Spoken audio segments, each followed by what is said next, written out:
Chapter 1. The Imprint of the Impossible. It was on a chilled November morning, grey with mist and soot, that I found Sherlock Holmes already seated at the breakfast table of our Baker Street lodgings, the Times folded neatly beside his untouched plate.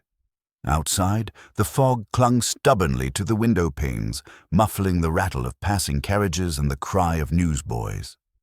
The fire crackled in the grate, its flickering light casting long shadows on the walls, and Holmes, his grey dressing gown folded like a cloak of concentration around him, stared fixedly at the small card in his fingers. "You're early today," I remarked, pouring myself a cup of tea. "And judging by your silence, I would wager the Morning Post has delivered something intriguing."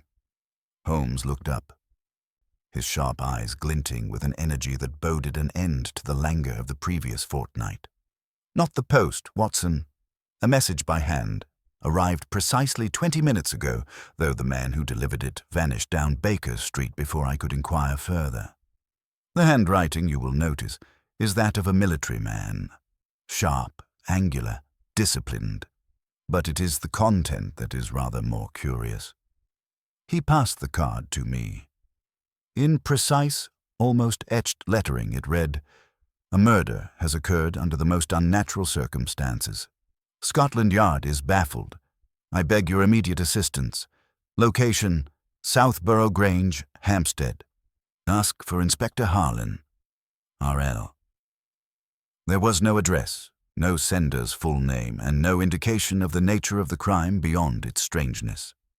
I looked up at Holmes, who was already reaching for his coat. "Southborough Grange," I mused. "I know the place. A gloomy, sprawling manor with ivy-choked stone walls. Lady Southborough was a great friend of Queen Victoria's household, if I recall." Holmes stood already invigorated. "Indeed. And the family's present patriarch, Sir Reginald Langley, presumably our R.L., has ties to the Home Office. A man of such stature rarely calls for aid unless the matter is both dire and discreet." Within half an hour, we were rattling in a hired brougham through the veiled streets of London.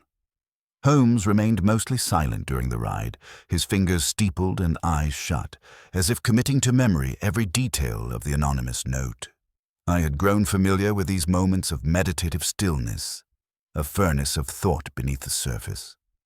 By the time we reached Hampstead, the fog had lifted slightly, revealing the looming bulk of Southborough Grange, a house that seemed to crouch among the trees like some ancient beast. The iron gates creaked open at our approach, and a constable escorted us to the main entrance, where Inspector Harlan, a thick-set man with a prematurely greying beard, awaited us. "Mr. Holmes, Dr. Watson?" "Thank God," Harlan said, tipping his hat with a look of undisguised relief. "I've no explanation for what you're about to see." "Then let us waste no time," Holmes replied. The card mentioned a murder. "Victim? Eldest son of Sir Reginald, Thomas Langley, 32 years of age. Found dead this morning in the north study. Alone, door locked from the inside." We followed Harlan through the hushed corridors of the manor.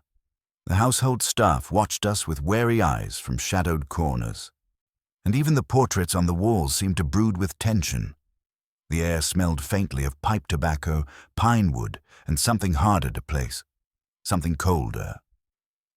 Inside the north study, a large oak-paneled chamber filled with books, charts, and an extinguished hearth, the body of Thomas Langley lay sprawled on a bearskin rug before the fireplace. A decanter of brandy sat untouched on a table nearby. No weapon was in sight. Holmes crouched beside the body, examining it without laying a finger. The man's expression was frozen in shock. There were no signs of struggle, no wounds, nothing, in fact, to indicate how he had died, save for one detail. On the polished floor just beside the corpse, smeared into the wood like ash or soot, was a dark, human-sized handprint.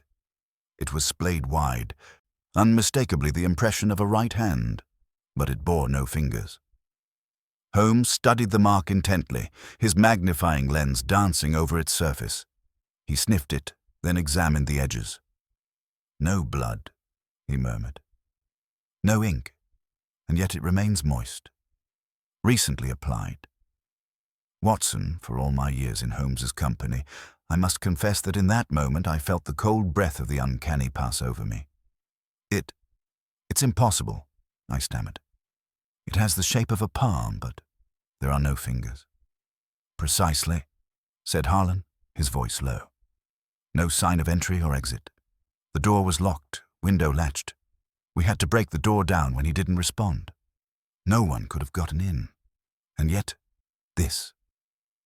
Holmes turned to the fireplace. It had not been lit that night, no signs of smoke or heat. He tapped the hearthstones with his cane, then stood and paced the room. Sir Reginald is waiting in the drawing room. Would you like to speak with him? Asked Harlan. In due course, Holmes replied. For now, I'd like to inspect the window fastenings and the hallway outside. Dr. Watson, would you remain and study the body? Focus on any abnormal signs, skin, eyes, nails. There is a story here. We simply do not yet speak its language. And with that, Sherlock Holmes stepped from the chamber, already piecing together the first threads of a mystery that, I confess, would come to chill me far more than most. A locked room murder, a handprint with no fingers, a death with no visible cause. It was, in every sense, a case designed for the singular mind of Sherlock Holmes. Chapter 2. The Visitor at Baker Street. It was late afternoon by the time we returned to Baker Street. Holmes, ever a creature of mental discipline, had spent the carriage ride in a brooding silence, his long fingers drumming a soft rhythm upon the wooden seat. I sat opposite him, notebook in hand, attempting to make sense of what we had witnessed in the north study of Southborough Grange. There had been no visible wound upon the corpse of Thomas Langley. His face bore an expression not of agony, but of astonishment, frozen as if some horror beyond natural comprehension had seized him in his final moments. Most disturbing of all, that grotesque impression upon the floor, a palm print, broad and unmistakable in shape, yet without the slightest hint of fingers. A human hand that had somehow left no trace of digits. I had found no signs of bruising or poisoning on the body. The skin was cool but not discolored. The lips were pale but not blue. There were no broken blood vessels in the eyes, no scratches or welts. It was as though life had simply departed him in an instant without reason or violence. Holmes had said little, but I could see the sharp glint in his eyes, the one I had come to associate with intellectual combat. He was at war, not with a man, but with the shape of a problem, and no phantom handprint, however bizarre, would deter him from its unraveling. Upon our arrival at 221B, Mrs. Hudson greeted us with her usual quiet courtesy. "A visitor has come calling, Mr. Holmes," she said, her voice lowered as though unwilling to disturb the evening calm. "Been waiting close to an hour. Said he'd rather stay than risk missing you. Quite a peculiar gentleman." "Did he give a name?" Holmes asked, slipping off his coat with a flick. "No, sir, but he's got the look of a man with weighty things to say. Foreign, I'd wager, though his English is polished." "Show him up," Holmes instructed. He turned to me with a glance. "Let us see if fate continues to unspool its thread conveniently." Moments later, the sitting-room door opened, and in stepped a tall, silver-haired man in his late 60s. His eyes were sharp beneath bushy brows, and though he carried himself with distinction, there was an air of tremor about him, as if every movement had to be steadied by willpower alone. He wore a dark greatcoat with a silk scarf knotted at the throat, and he carried an envelope clutched tightly in his gloved hand. "Mr. Holmes, Dr. Watson." He inclined his head gravely. "Permit me to introduce myself. I'm Dr. Adrik Volkov, formerly of the Petrograd Institute of Nervous Disorders." Holmes gestured for him to sit. "You are far from home, Dr. Volkov." "Indeed. I have resided in London these past 5 years under quiet terms. I teach medicine to certain select pupils, but I come not on my own account. He placed the envelope gently on the table between us, his fingers trembling slightly. "This," he said, "was sent to me 2 days ago. No return address, no signature, but its contents disturbed me deeply. I believe it pertains to the matter you are currently investigating." Holmes opened the envelope and removed a single folded sheet. It was thick, heavy paper, of a sort rarely used save by certain government departments or institutions. On it was a charcoal sketch, an eerily detailed image of a handprint, like the one we had seen at Southborough Grange. It bore no fingers, only the palm. Beneath it was scrawled a phrase in looping script: "What is taken cannot grasp again. When the fifth returns, so too shall the silence." Holmes did not blink. "Where did you receive this?" "By post," Volkov said. "No stamp. It was slipped through the slit in my door. I found it upon returning from a lecture." "And why bring it to me?" Volkov hesitated, clearly torn. "Because I have seen this handprint before," he said softly. "Many years ago, in Russia, in circumstances not unlike those you are investigating now. A death, a locked room, and that mark upon the floor." I leaned forward in disbelief. "You're telling us that a similar case occurred elsewhere, with the same mark?" Volkov nodded. "It was hushed. The matter concerned a military intelligence officer who died in a sanatorium in Moscow. The cause was never officially released, but I saw the mark. I recorded it in my private files, and when I saw this sketch, I knew. It has returned." Holmes stood, walking slowly to the fireplace. The dancing flames lit his face with a fierce glow. "You're implying that this mark," he said, "is not simply a curiosity of coincidence, but a symbol. A message, perhaps, or a signature?" "Perhaps all three," Volkov replied. "There was talk in the old days, among the more esoteric minds of the Russian medical establishment, that the nervous system could be broken by exposure to certain ideas, that the brain could be shocked into cessation, not by trauma, but by suggestion." "You mean," I interjected, "that a man might be frightened to death?" "No, not fright, Doctor. Something beyond it. Something closer to unmaking." Holmes finally turned. "And you believe Thomas Langley encountered such a thing?" "I cannot say, but he is not the first."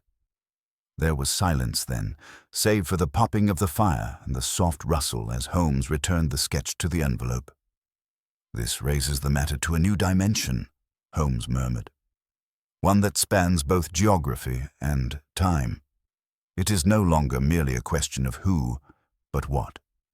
To answer that, we must step carefully." Volkov stood. "I have given you what I can, but should you require my knowledge again, I reside at 13 Valeska Row, off Kensington." Holmes offered a rare incline of the head. "I may indeed call upon you, Doctor." Once the man had gone, Holmes poured himself a measure of brandy and sat by the window, staring into the fog-thickened dusk. "You believe him?" I asked. Holmes exhaled slowly. "I believe he is afraid. And fear, Watson, is often the sincerest testimony of all." There was a long pause. Then, with sudden clarity, he stood. "Tomorrow," he said, "we return to Southborough Grange. The history of the Langley family may hide more than their present can explain, and we must speak to Sir Reginald before the handprint without fingers leaves behind another body without cause." Chapter 3. A scene of deception. The next morning dawned pale and sallow, with a watery sun making a half-hearted effort to pierce the gloom that had settled over London like a mourning shroud. Holmes was uncharacteristically quiet during our ride back to Southborough Grange. He had brought with him a rolled-up packet of maps, a heavy magnifying lens, and 2 small glass vials filled with some pungent solution. "Do you expect to perform chemical tests at the scene?" I inquired.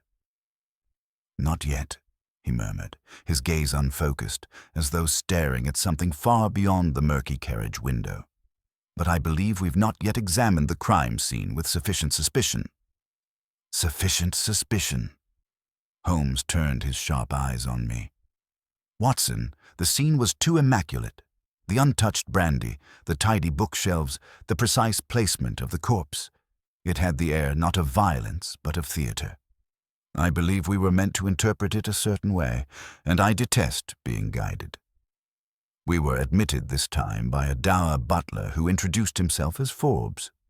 His face was grey with fatigue, and his eyes held the wary stillness of someone who had seen something they could not explain and did not wish to.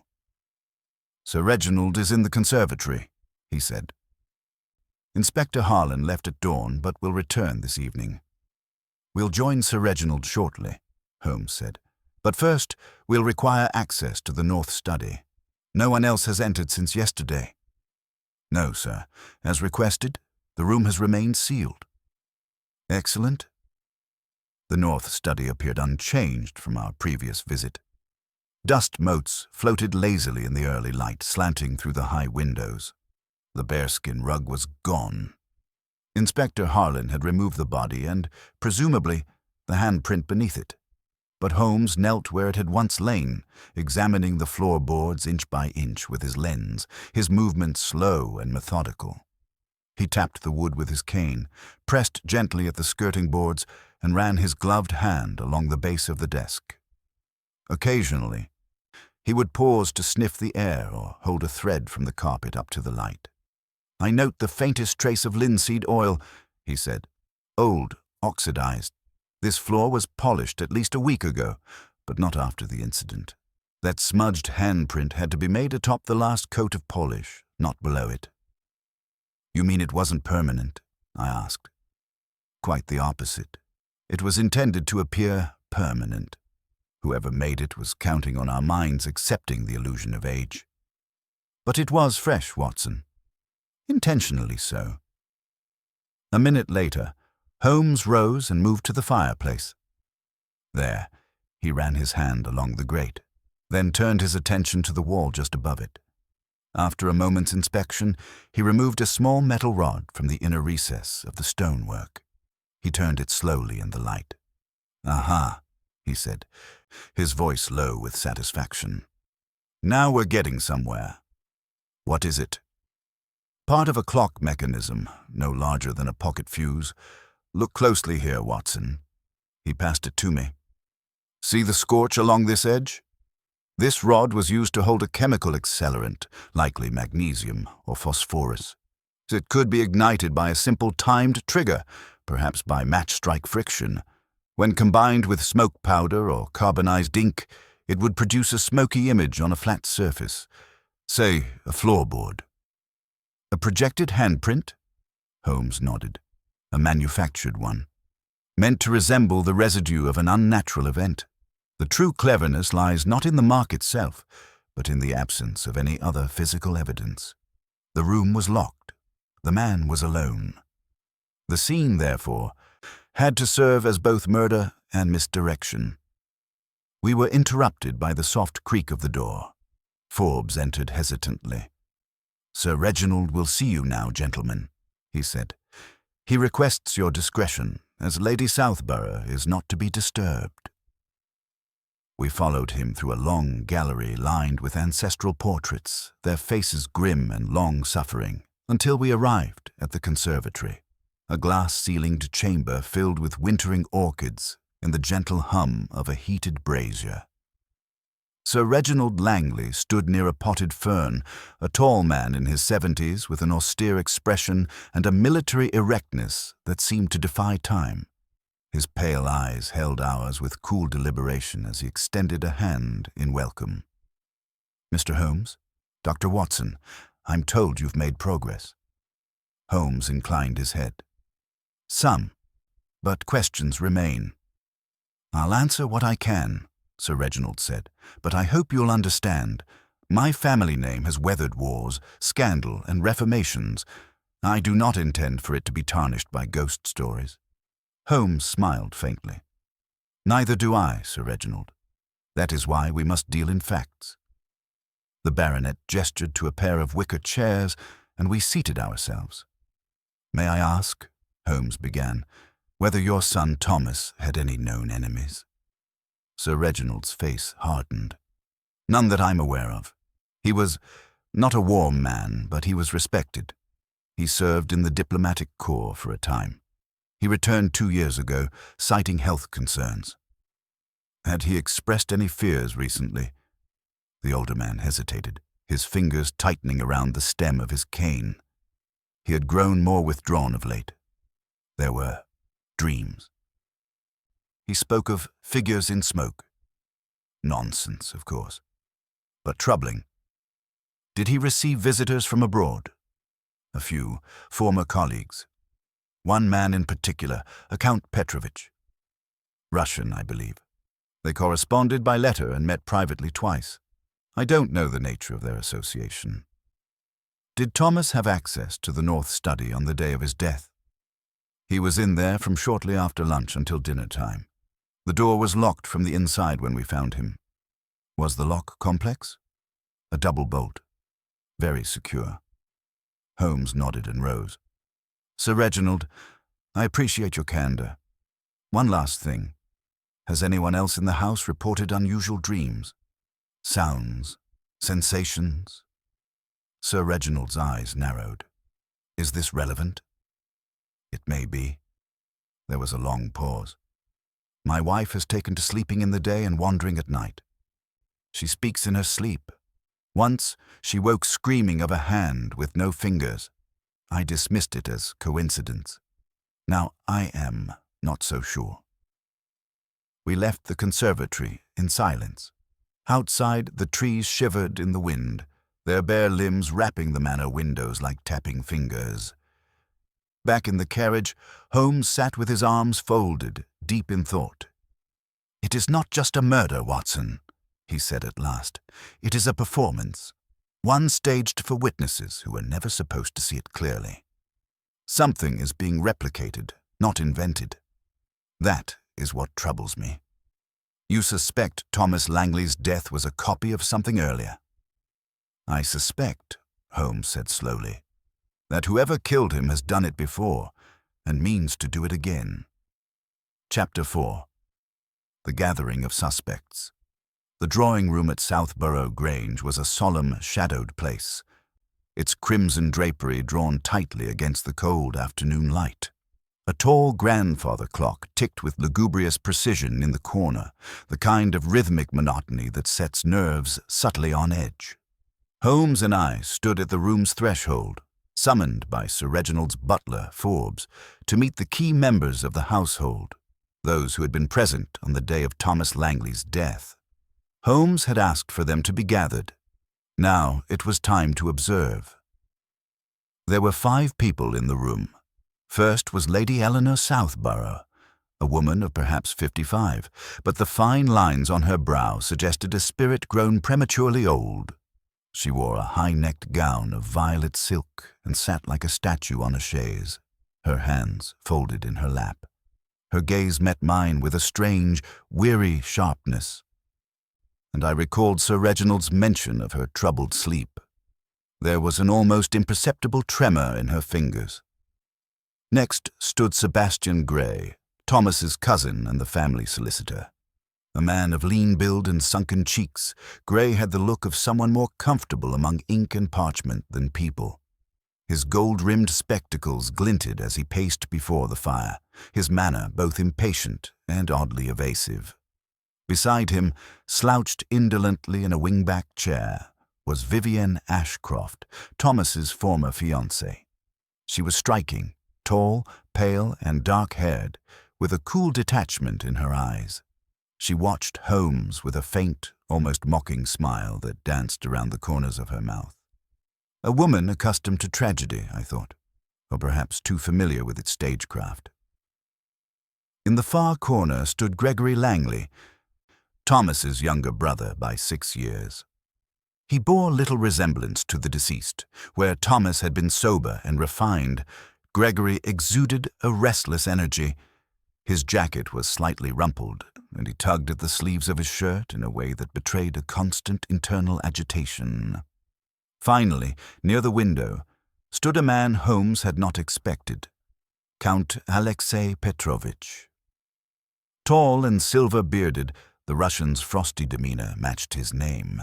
His appearance was immaculate, but there was something in the way his eyes scanned the room, calculating, deliberate.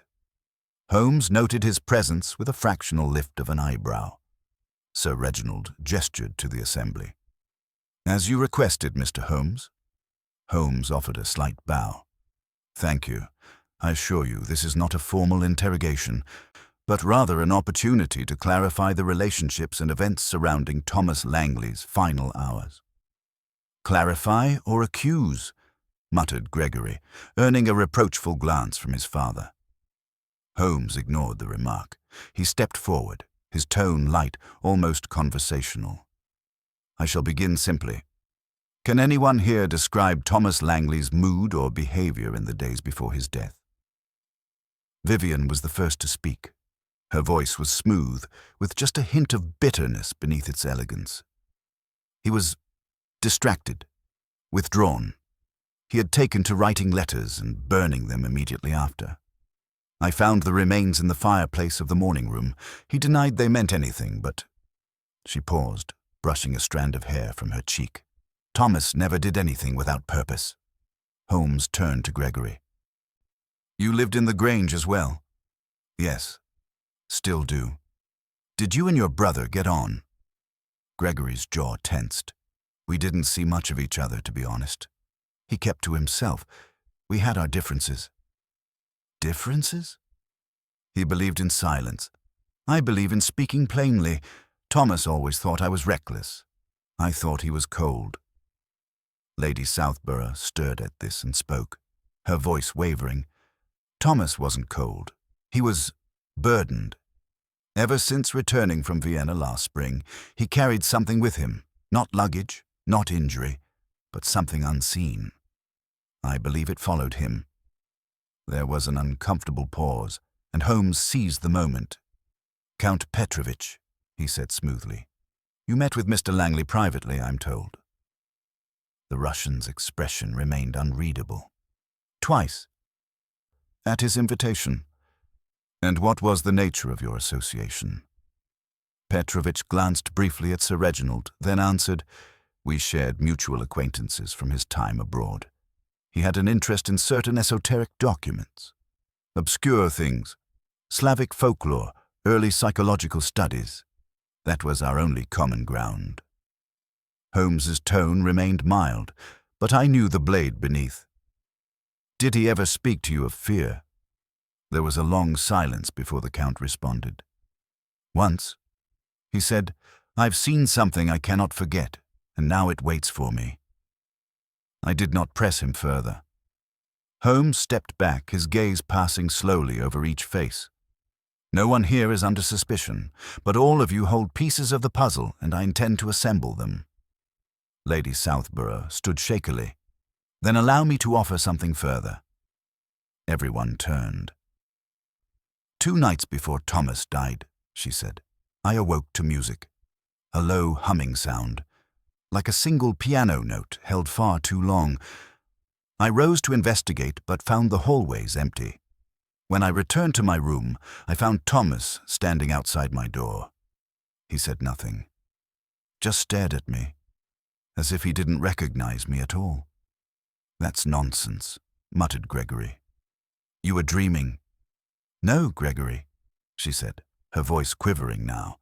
"He had something in his hand, something wrapped in cloth, and his eyes were full of tears." Holmes's eyes narrowed. "Did you see what he held?" She shook her head. "Only that it was long and narrow. I thought—" She hesitated. "I thought it might have been a bone." A ripple of unease passed through the room. Even Vivian's sardonic smile had vanished.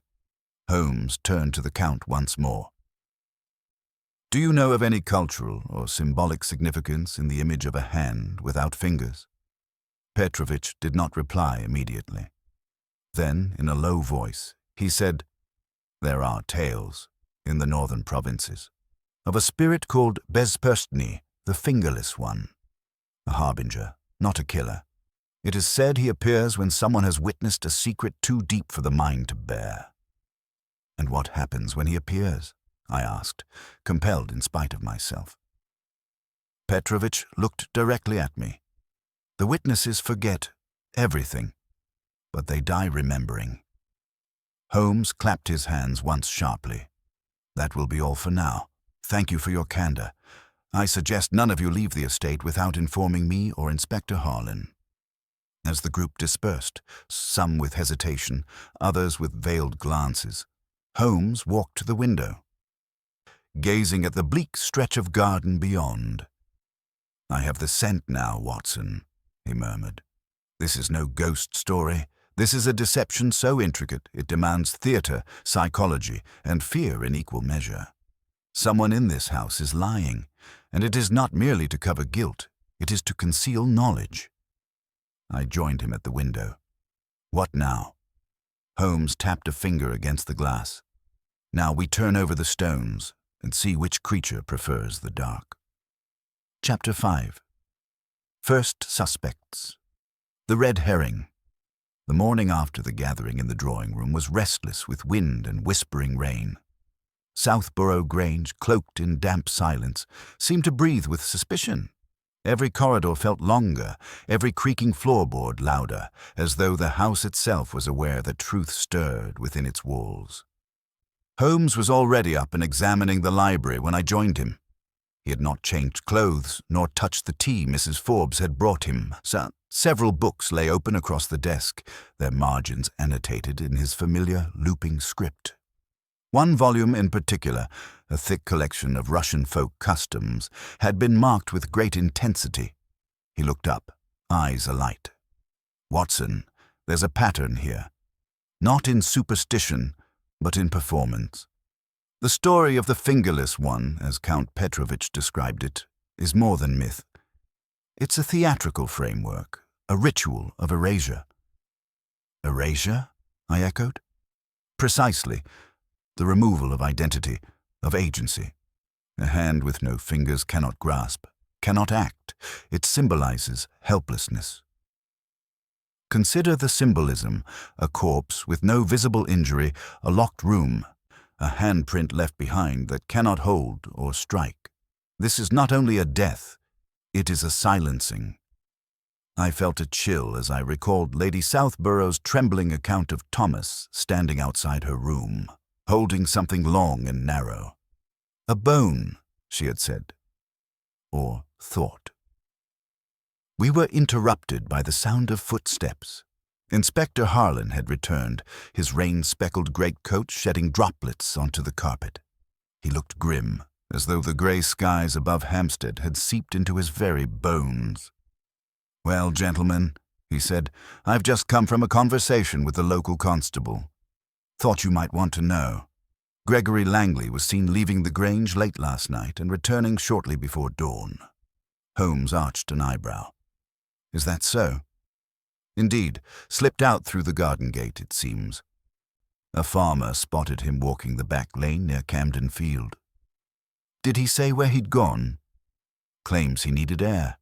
Says he walked until sunrise. But in my experience, a man doesn't take a 6-hour constitutional in the pouring rain without reason." Holmes turned to me with the faintest smile. "Ah, Watson. And so our first suspect steps from the wings." We found Gregory Langley in the billiards room, striking cue balls with erratic force. He didn't startle when we entered, merely narrowed his eyes and leaned on his cue. "Come to accuse me," he muttered, "or ask if I've seen any more ghostly handprints." Holmes, unperturbed, examined the billiard table as though it were an artifact of deep interest. "You walked last night, Mr. Langley. For quite a while. Was there a destination?" Gregory's jaw twitched.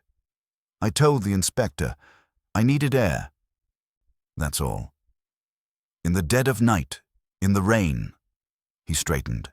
"I was thinking. My brother is dead. You may find that laughable, but I still find it shocking." "No one is laughing," Holmes said calmly. "Only listening. Did you visit anyone?" "No." "Did you go near the old chapel at Hawthorne Rise?" Gregory's eyes narrowed. Why would I? A fair question, Holmes replied lightly. And an honest man usually asks such questions when caught off guard. It is the defensive man who supplies answers too quickly. Gregory threw the cue down, the sound echoing like a crack of gunfire. You think I killed him? Is that it? You think I snuck into a locked room and left no trace?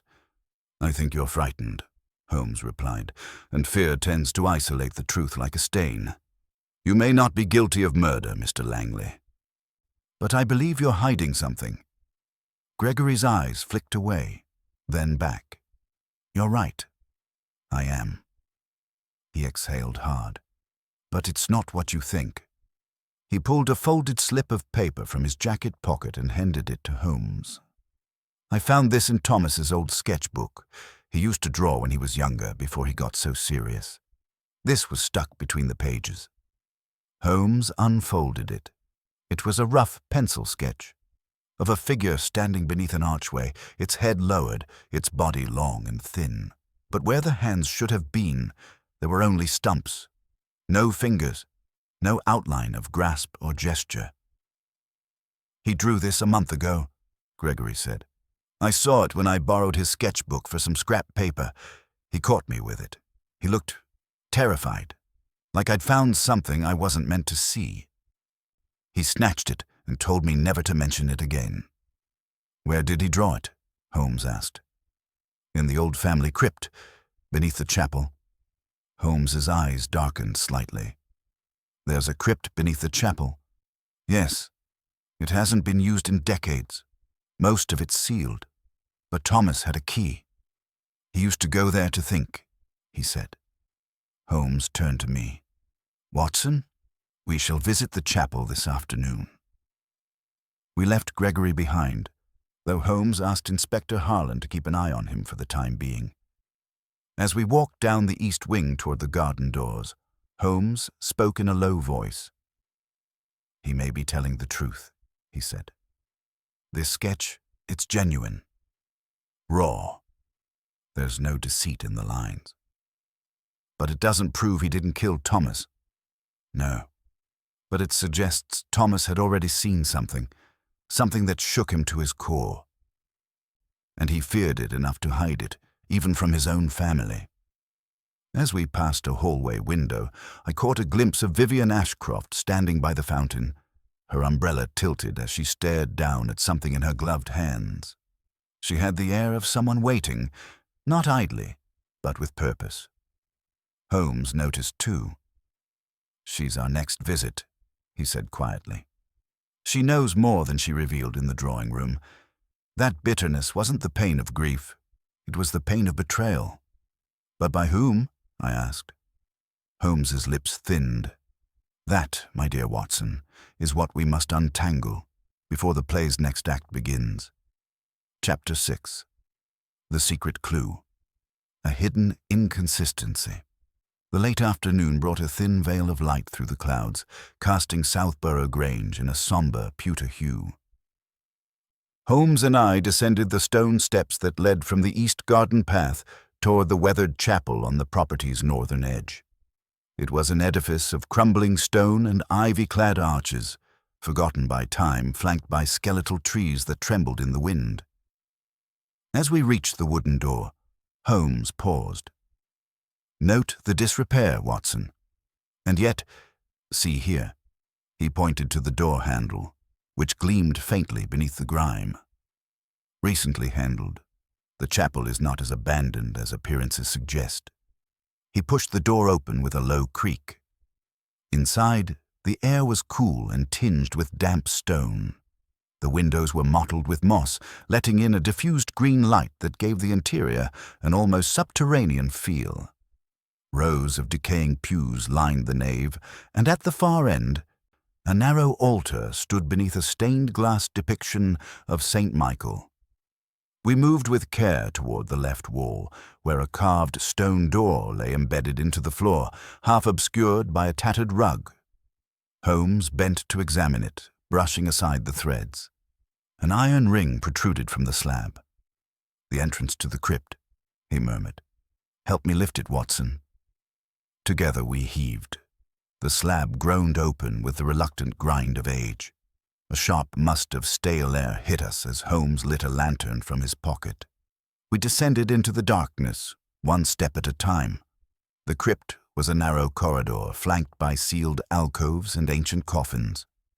Dust lay thick, except for one path, where footsteps had disturbed it recently.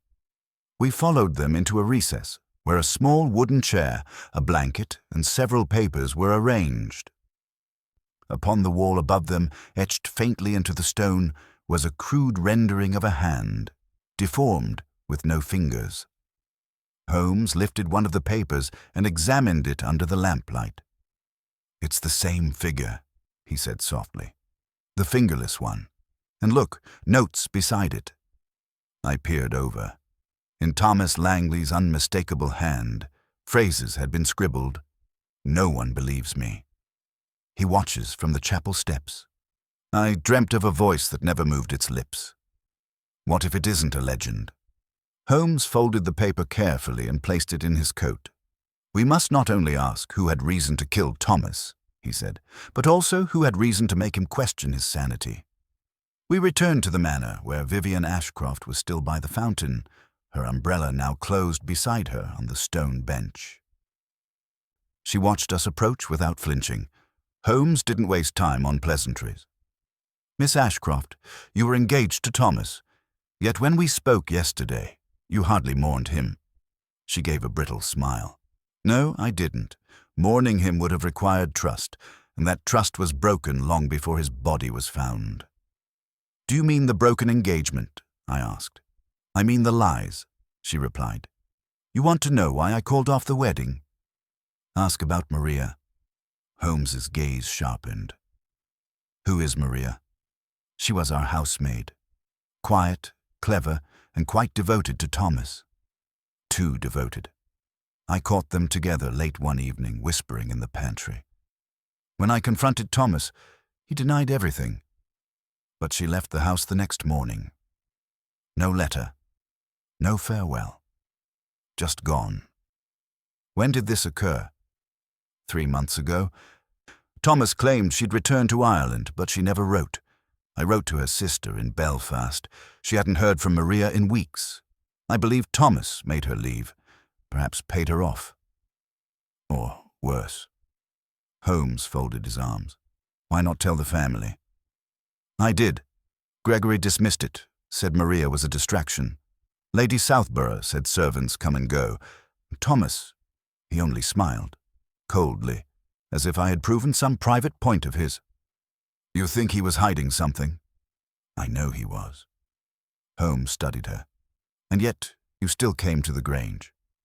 "I came to see his face in death, and to watch who would pretend to grieve." We left her shortly after, Holmes deep in thought as we ascended the grand staircase once again. Outside Gregory Langley's study, Holmes paused. "She's telling the truth," he said. "There was something more beneath the surface. We must find Maria." "But if she's vanished—" "She may not have gone far," Holmes interrupted. "The guilty often bury the past within arm's reach, especially when it breathes guilt into every moment of the present." We entered Gregory's study, a rich room of leather books, ledgers, and a faint scent of tobacco. Holmes scanned the room quickly and moved to the writing desk. He began opening drawers with methodical precision. In the second drawer, beneath a pile of account papers, he found a crumpled envelope. The handwriting on it was slanted and delicate. He opened it. "To Mr. Langley, I cannot remain here. He frightens me now. There's something in his eyes I don't recognize. I will leave by the chapel route, as you suggested. Please keep your promise. Tell no one." Maria. The date was nearly 3 months old. Holmes's eyes narrowed. "Watson, why would this be addressed to Gregory, not Thomas?" I understood at once. She confided in him. "Indeed." And he let her go. Holmes placed the letter in his coat. "We now have 2 people who vanished from this house. One metaphorically, the other literally. And the man tying them together has claimed to know nothing of either."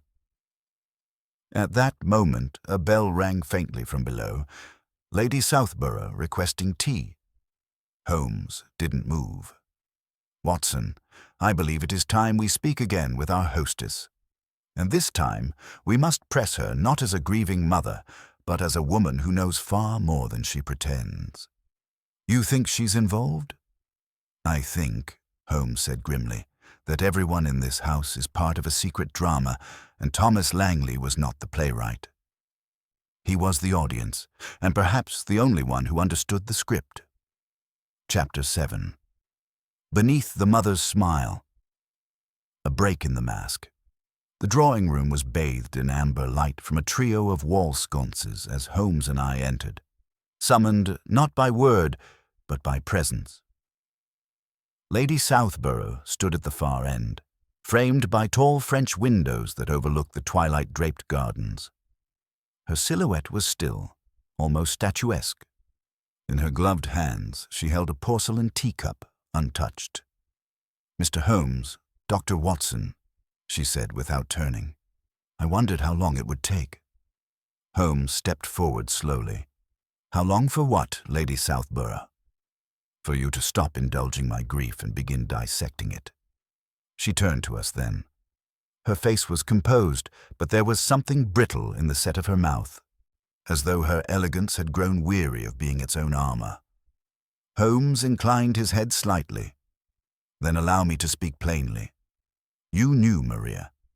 You knew of her connection to your son. And yet you said nothing when we asked." Her lips thinned. "Because Maria is gone. Speaking of her would do no good. It would only make things more painful." "Or more dangerous?" Holmes asked quietly. Her eyes narrowed. "What do you mean?" Holmes produced the letter from his coat and laid it gently on the table between them. This was addressed to Gregory. From Maria. Dated 3 months ago. She feared Thomas. She feared for herself. She planned to flee through the chapel, and she trusted Gregory to keep her secret. Lady Southborough's hand trembled slightly as she reached for the letter, then stopped short. Her breath caught, and she slowly drew herself upright. "She wrote that to Gregory?" she asked, as though hearing it aloud made it undeniable. "Indeed, did you not know?" "No," she whispered. "No, I didn't." Holmes studied her closely.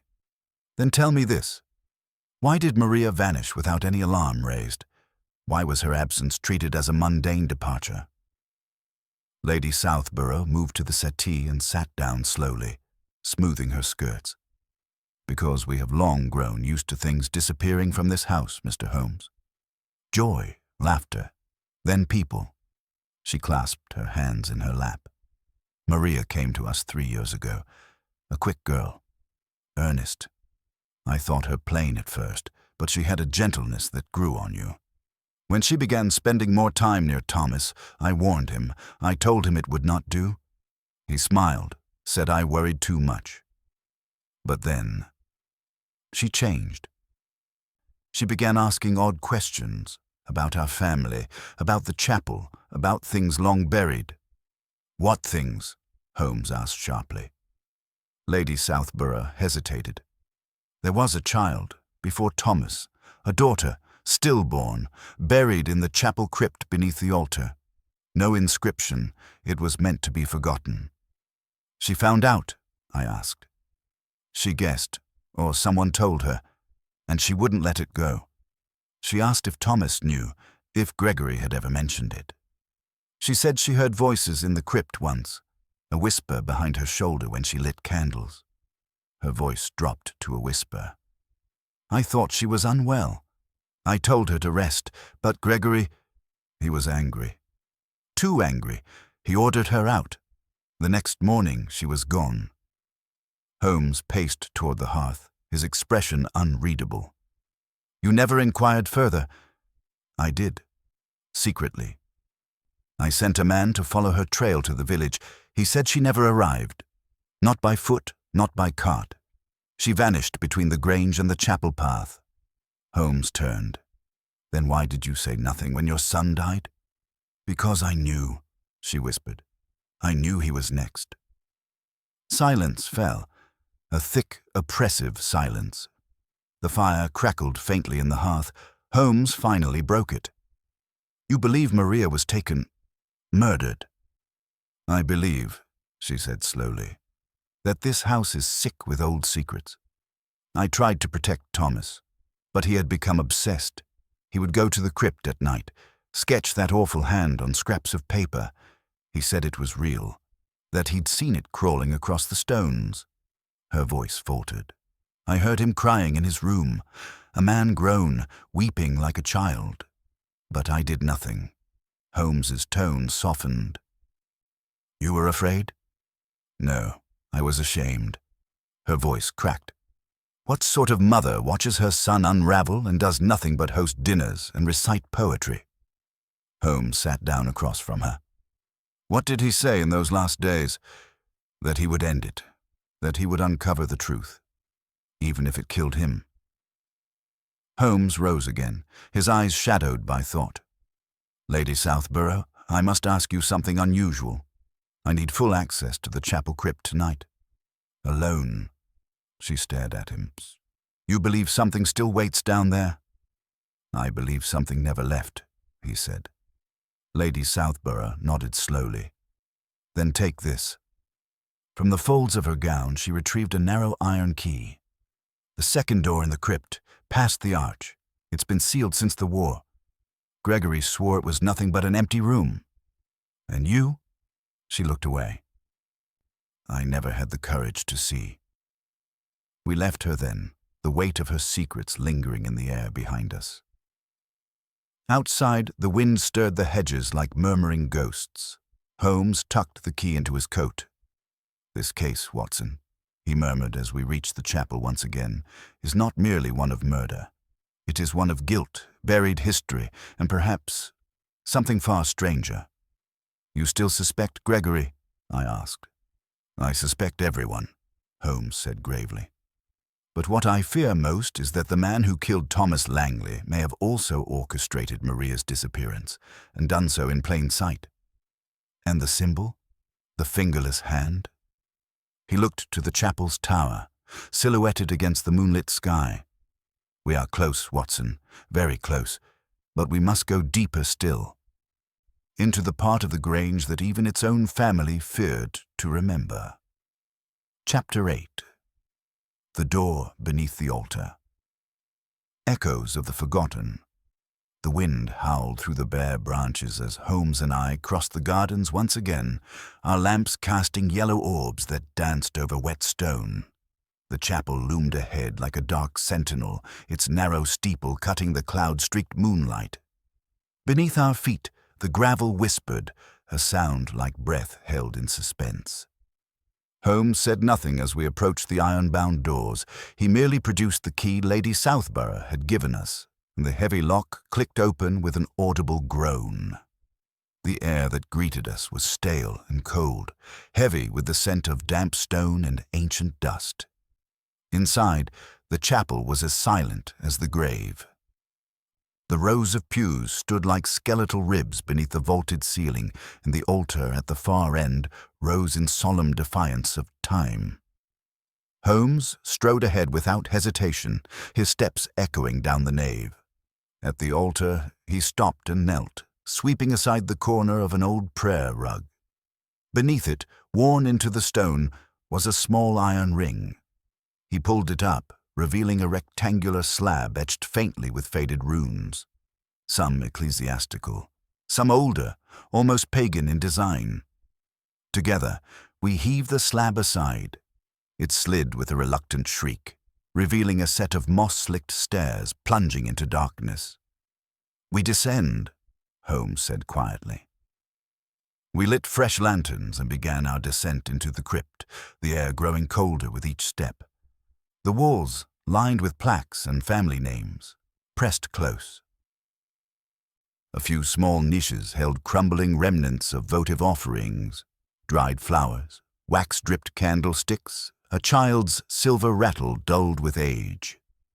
At the bottom, we entered a low-ceilinged chamber, a crypt in the truest sense. A large stone sarcophagus dominated the room, its lid askew as though disturbed. Dust coated everything, but Holmes noted immediately that the ground bore fresh impressions. Small, deliberate marks, not footprints, but streaks, as if something had dragged itself along the floor.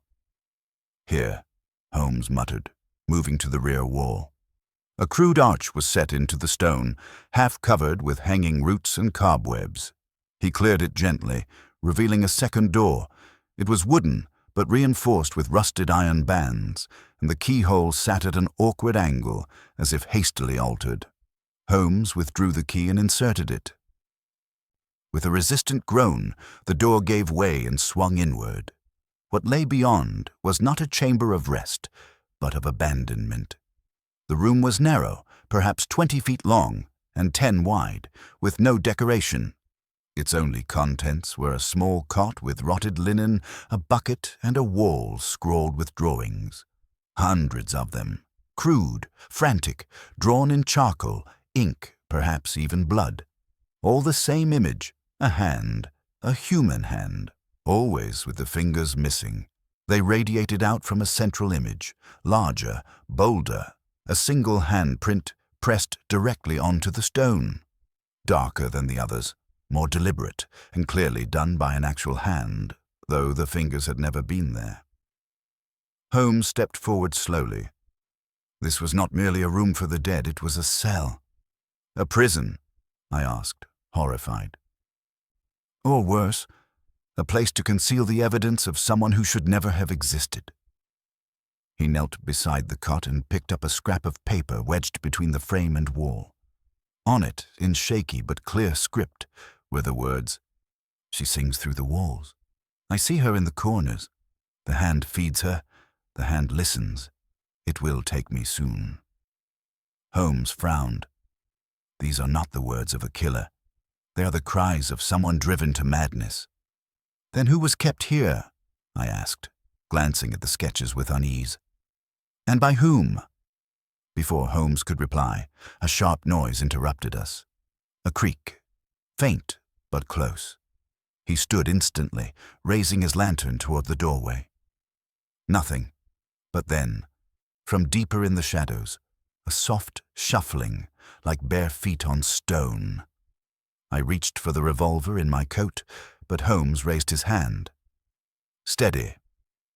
We are not alone, but we must not panic." We crept back toward the crypt's main corridor, ears strained to detect the source of the sound, but the chamber was empty. Holmes turned back once more to the room. "This was where the sickness began," he said. "I believe the person who lived here may have been the family's secret shame. Perhaps a child born disfigured or unwell, hidden away for fear of scandal." "And Maria?"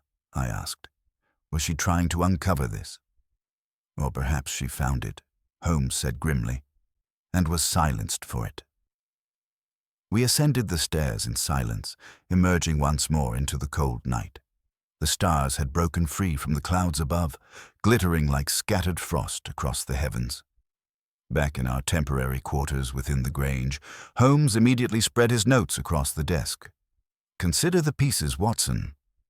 A missing maid who left no trail, a young lord haunted by visions and symbols, a grieving mother who knew too much and a brother who claims ignorance. And now, this room, this prison." "And the drawings?" I asked. Holmes tapped his chin. "A memory passed down, perhaps through madness, perhaps through blood." I sat back. "Do you believe someone in this house carries the same sickness, that it didn't die with the occupant of that room?" "I believe," Holmes said slowly, "that the hand without fingers is not a symbol of death, but of inheritance, a legacy too ghastly to speak aloud." He paused, then turned toward the window, where the moonlight fell across the frost-laced hedgerows. "There's one more place we haven't searched, Watson." I looked up. "Where?" Holmes's gaze was distant. "The east wing, Gregory's study." He forbade us entry and gave a most unconvincing reason. I felt a chill that had little to do with the night air. "You think the answers are there?" "I think," Holmes said, The true origin of the hand waits behind that locked door, and if we do not act swiftly, another member of this cursed family may vanish before dawn. Chapter 9. The Locked Study Secrets in Mahogany and Dust. It was shortly past 3 in the morning when Holmes rose from his chair, eyes glinting in the low lamplight. "The East Wing," he said crisply. "No more delays." He donned his coat, adjusted his scarf, and pocketed his tools with the methodical grace of a man about to perform surgery, not break into a nobleman's private sanctuary.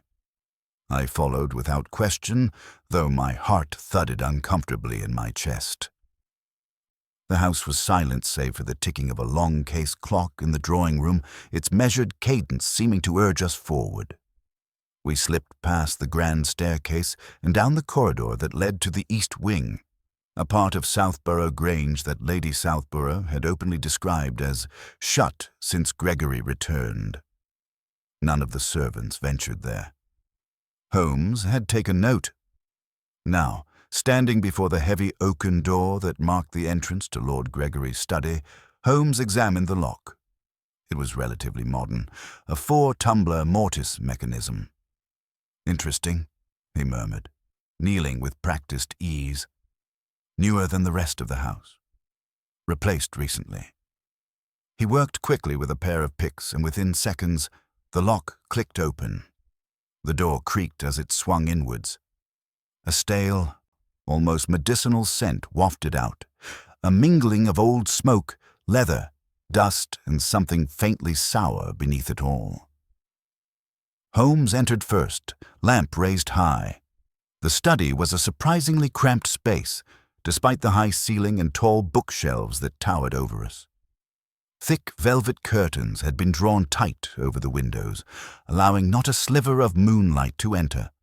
A large desk dominated the center of the room, covered in ledgers, letters, and papers stacked in precarious columns. But what caught the eye immediately was the far wall. Unlike the other 3, which were lined with books or portraits, this one was bare, save for a single mounted display case. Inside it, a painting. No, not a painting. A page. Thick parchment, yellowed with age, framed behind glass. Upon it was a single, enormous handprint rendered in what looked like dried blood, and just as before, there were no fingers. Only the impression of a palm and the stumps where fingers ought to have been. Holmes stepped closer. There it is again. The mark. "Another copy?" I asked. "Not a copy," he said. "This is the original." He reached into his coat and withdrew a small tin of fingerprinting powder, brushing a light layer over the frame's edge. Fine black dust settled, and Holmes's lips tightened. "Someone opened this recently. See the smudges?" I peered closer. The frame had indeed been touched. Clumsily, recently. Holmes turned to the desk and began sorting through the papers with swift precision. Letters slid aside. A few were unopened. Others, opened and hastily crumpled, bore wax seals in unfamiliar crests. Holmes paused at a set of pages bound together with twine and stained at the corners.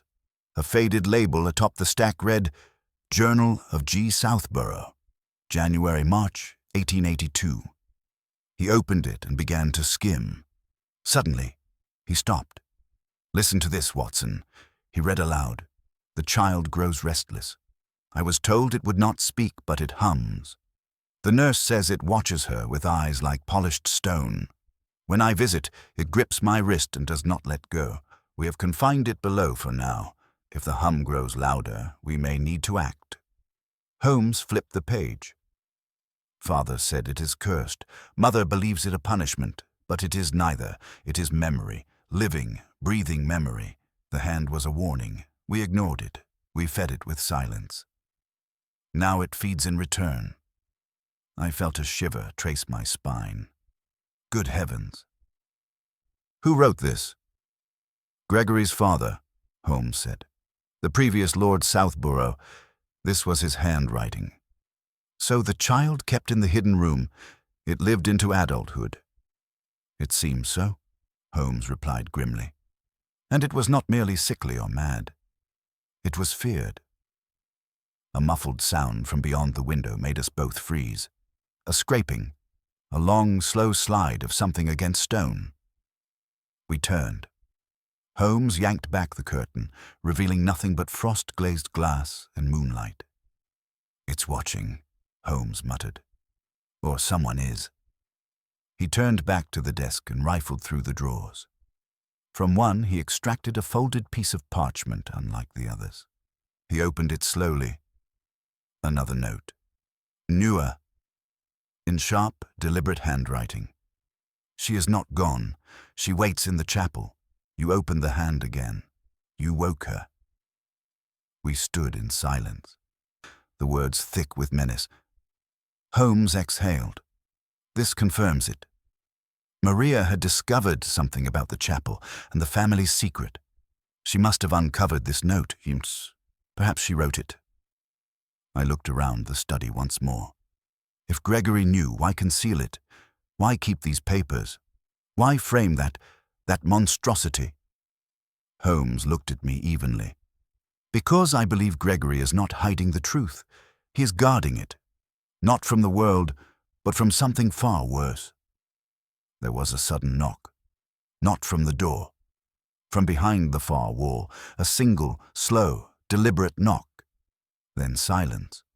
Holmes was already at the wall examining the stone. He tapped 3 times.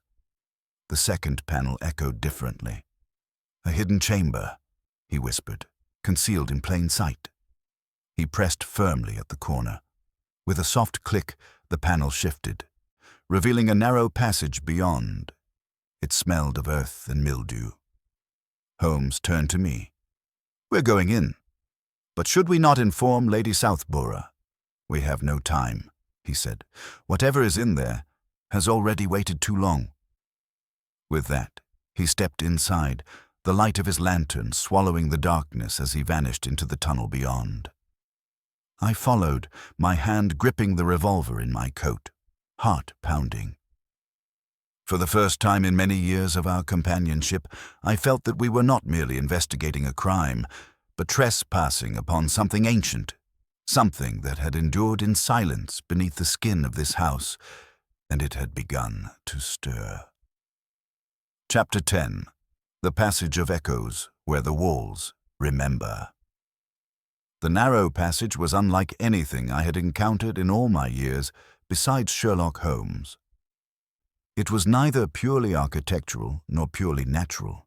Its walls were a strange marriage of carved stone and crumbling earth, as if the house itself had grown roots that reached downward into forgotten soil. The air grew damp, heavy with rot and cold that clung to the lungs. Dust thickened as we descended, and the flame in Holmes's lantern flickered as if perturbed by unseen drafts. Neither of us spoke. There was a heaviness in the silence, the kind that collects where words have long been banished. The corridor twisted slightly before descending via a tight spiral of stone steps. Our boots echoed faintly, yet somewhere beyond, the echo changed, becoming fuller, as though the air opened up ahead. After several more turns, the steps gave way to a landing. Before us stood a wooden door reinforced with iron bands, its surface scarred with scratches. Not fresh, but ancient, the kind that time itself had been unable to erase. Holmes studied them closely, running his gloved fingers across the grooves. "Not from an implement," he murmured. "From hands. Claws, almost. Desperate or deliberate? Unclear." He placed his ear against the door. Nothing. Then, from somewhere behind the door, barely perceptible, a low humming sound. Steady, toneless, and chilling. Holmes turned the latch slowly and pushed. The door opened with a reluctant groan, revealing a low-ceilinged chamber of stone and candlelit shadows. The room seemed untouched by time, but far from sacred. Dust clung to every surface. At its center stood an altar, unadorned, its stone top stained with rings and blotches of some long-dried substance. Around it, 6 iron sconces lined the walls, 4 still holding melted-down stumps of candles. But it was what stood beyond the altar that arrested the eye, a tall wooden chair, almost a throne facing the wall, and seated upon it, cloaked in shadow, was a figure. I froze. Holmes. He stepped forward cautiously, raising the lantern. The figure did not move. As the light reached it, we saw clearly. It was a corpse. The body, dressed in a tattered dressing gown, had long, withered skin clinging like parchment to its bones, hair wispy and grey. Yet the jaw was still set in a rigid line, and the empty sockets of the eyes seemed to watch, accusing, from behind a death mask of leathery flesh. A nameplate rested at the foot of the chair. The inscription, worn but legible, read, "Gideon Southborough, 1st Baron, may he never rise." Holmes stared, unmoving. "They kept him here," he said slowly. "After death, preserved him or entombed him above ground." "But why?" I whispered. "This is no crypt. It's a cell." Holmes's eyes narrowed as he examined the floor.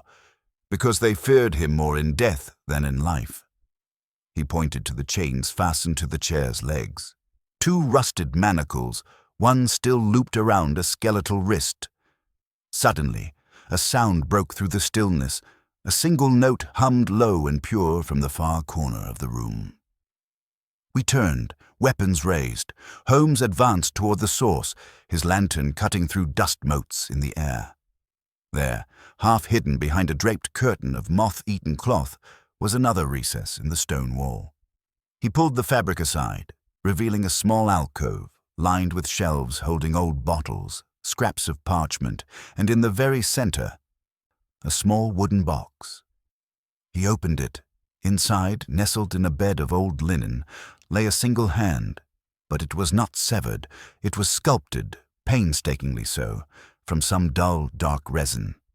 The hand bore no fingers, just a palm and 5 rounded stumps. It was identical to the image on the framed parchment in Gregory's study. "What is this?" I asked, my voice low. "A totem," Holmes replied. "Perhaps a warning or a seal. Symbolic, but meant to bind something, or someone." He held it up, and the humming intensified. We turned again, this time toward the door. It was swinging shut. Holmes darted forward and caught it just before the lock clicked. He held it open and motioned for me to follow. We backed slowly from the chamber, the weight of that humming still droning in our skulls. Once the door was closed and sealed behind us, the sound diminished. Only then did Holmes speak again. "I believe the elder Southborough died in madness," he said, "but he left behind a legacy of terror that infected this house. Whatever he believed he was sealing with that hand, it was enough to warrant chains and death." "But Holmes," I said, voice uneasy, "if this chamber was hidden, and he died decades ago, who lit the candles?" Holmes paused on the stairwell, the lantern held beside his cheek casting strange shadows across his face. "That," he said, "is precisely the question." We ascended without speaking further, the questions now multiplying far faster than answers. When we emerged once more into Gregory's study, the dawn was just beginning to break across the frost-covered fields beyond the tall window. The pale light made the framed handprint on the wall glow a sickly crimson. Holmes replaced the totem in his coat, then turned to me. "We return to London today." "Today?" I exclaimed. "But we haven't yet." He raised a hand. "Maria left a message in that chapel, Watson. One that Gregory feared, one his father may have tried to silence. The truth lies not just here, but in history. Records, journals. A madness that spans generations is no longer an isolated crime. It's a legacy." He stepped toward the fireplace and withdrew a charred scrap from the grate. It was blackened nearly to ash, but just enough remained to make out the final line. "The one who listens through walls will never speak truth, only echo it." Holmes looked up at me. "We've met the echo," he said. "Now let us find the voice." Chapter 11. The Librarian of Lost Names, Secrets Buried in London's Archives. We returned to London beneath skies of slate, the clouds pregnant with rain and thought. Holmes said little during the journey, his gaze fixed on the passing countryside, hands steepled beneath his chin. I knew the signs well. His mind was mapping patterns, aligning the madness of Southborough Hall with something far older, deeper, perhaps darker than a single act of violence. That night, we did not return to Baker Street. Instead, Holmes directed our cab toward the eastern edge of the city, where the soot-blackened streets gave way to something older still. The archives of Greyhaven Library, a monolithic building of silent stone and forgotten scholars. A place where knowledge slept dustily, disturbed only by the rare whisper of inquiry.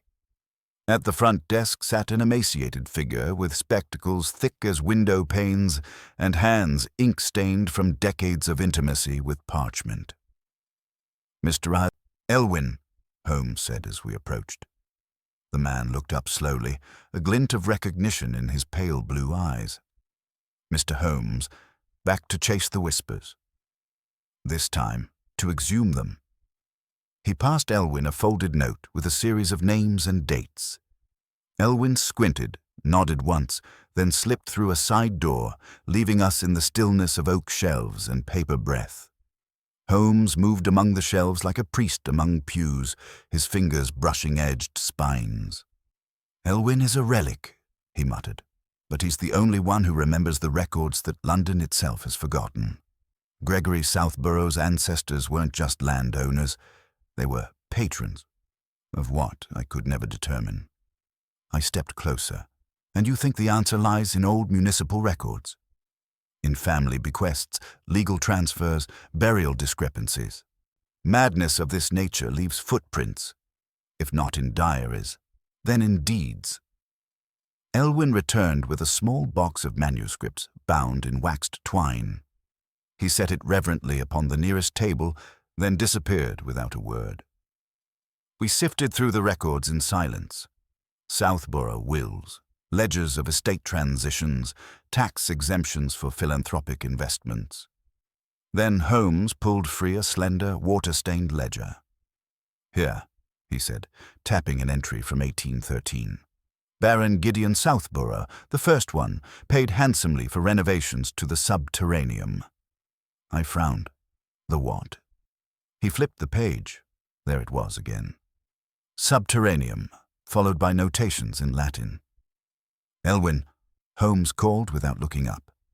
"Do you have maps from early 19th century London holdings?" Elwyn reappeared from shadow like a summoned shade. "The subterraneum, you say?" he whispered. "That is not a word one should speak loudly in these walls." He placed a flat leather folder on the table and opened it. Inside were blueprints, not of Southborough Hall, but of a structure beneath London itself. Catacombs, tunnels, half-forgotten medieval constructions predating the Great Fire. At the edge of one map, in a careful hand, Sanctum Subterraneum, Custodia Mentis. "Sanctum of the mind's custody," I translated. Holmes's eyes gleamed. They weren't just hiding Gideon Southborough's body beneath the estate. They were continuing something he started, or feared.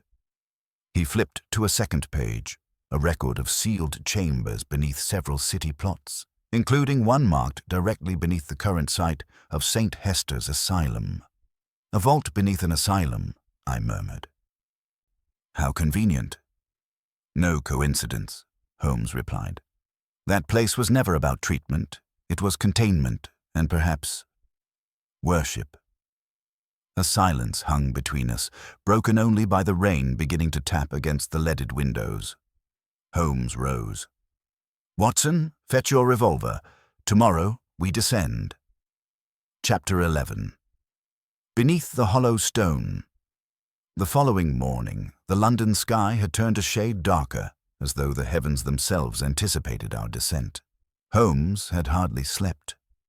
I awoke to the clinking of metal and the acrid scent of lamp oil, finding him hunched over a satchel filled with essentials, his revolver, a lantern, chalk, twine, and a slim dagger. "This won't be a casual promenade, Watson," he said, voice clipped and distant. "If the subterranean exists, and I now believe it does, then what lies beneath Southborough Hall may stretch beyond the realm of rational construction." I dressed swiftly. The dreamlike atmosphere of the night before had not lifted. Instead, it had settled heavier upon the shoulders of the day. The memory of Elwyn's maps and that arcane Latin term, Custodia Mentis, still lingered in my mind like a half-remembered nightmare. We reached Southborough Hall just after midday, feigning official authority under the banner of continued inquiry. Lady Southborough, her face drained of colour and vitality, merely nodded as we passed. The events of the past days had clearly exacted a toll. Gregory Southborough had not been seen since the previous evening. Holmes directed me to the eastern wing, to what once might have been a conservatory, but now stood as a forgotten vestibule.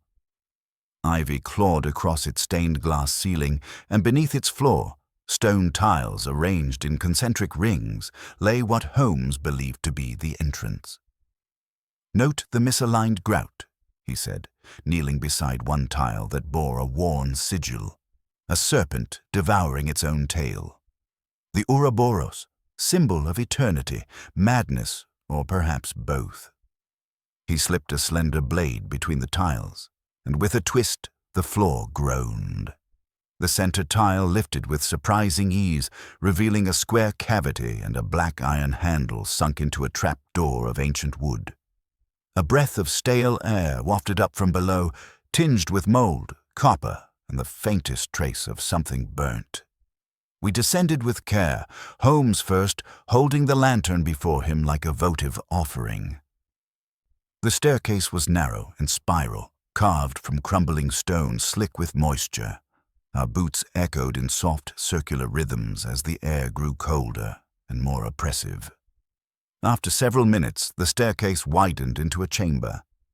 At first, the darkness resisted illumination, but slowly, the shape of the room emerged, octagonal, with walls inscribed in a language I did not recognize. Shelves lined with old surgical instruments and metal masks flanked the far corners, and in the center, bolted to the ground, was a stone chair, almost throne-like, with straps for wrists and head. "Good Lord," I whispered. "It's a restraint seat." Holmes nodded grimly, but not merely to pacify the mad. "Look at the angle of the restraints. This was designed to hold the conscious and unwilling." I stepped closer, noticing something I had missed before. Beneath the seat, thin grooves led into the stone floor, channels for drainage. I believe Southborough Hall was not merely a home, nor a place of retreat, Holmes said slowly. It was a laboratory, or a sanctum, one in which the human mind itself was the subject of manipulation. He turned toward a section of the wall where a metal panel sat embedded. He pried it open with effort, revealing a small alcove. Inside was a box lined with velvet and dust. From it, Holmes retrieved a weathered journal bound in human leather, an abhorrent artifact, its pages swollen with age and time. He opened it carefully. "It's written in two hands," he muttered. "One precise, scholarly, the other increasingly erratic." I leaned in as he read the first page aloud. They called it a cure, but he spoke of it as a gate, through memory, into something ancient, something waiting. Holmes turned a few pages ahead. He wept ink, and his dreams began to stain mine. Gideon believed the mind could be tuned like a frequency, until it matched something that should not exist. We stood in silence as the implications clawed at our thoughts. A sharp clang echoed from above, then a second, louder this time. Holmes snapped the journal shut. "Someone has followed us." I drew my revolver instinctively, heart pounding, but the chamber held its breath. No movement came, only the echo of our dread. "We must return," Holmes whispered. "But not before I memorize the remainder of this room. This place will not yield its secrets easily, Watson." We ascended as the stone groaned beneath our feet, the trap door still ajar above, the world beyond uncertain, and somewhere within the darkness, something stirred. Chapter 12. The One Who Waits Behind the Mind. The stone stairway seemed longer on our ascent than it had been on the way down. Each step echoed with a disquieting hollowness, and more than once I glanced back, certain I had heard the faint scuff of movement behind us. Something slow, deliberate, never rushing, as if it had all the time in the world. We emerged once more into the Eastern Wing's conservatory, blinking into the filtered daylight as if we had been gone for hours. Holmes replaced the loose tile with practiced speed, brushing the dust over it with his sleeve. "There is no locking what has already been loosed," he muttered. "But let it rest undisturbed for now." We returned to our lodging at the inn near the Southborough grounds. Holmes, for all his usual disdain for rest, collapsed into the armchair, the journal opened across his knees like an ancient scroll. I busied myself boiling water and preparing tea, but the act felt mechanical. My thoughts were still spiraling in the subterranean dark, imagining the countless souls who had sat in that stone chair and what had been done to them. Holmes spoke at last, voice low and unreadable. "The second hand in the journal belongs to Gideon Southborough. There can be no doubt." "The brother?" I asked.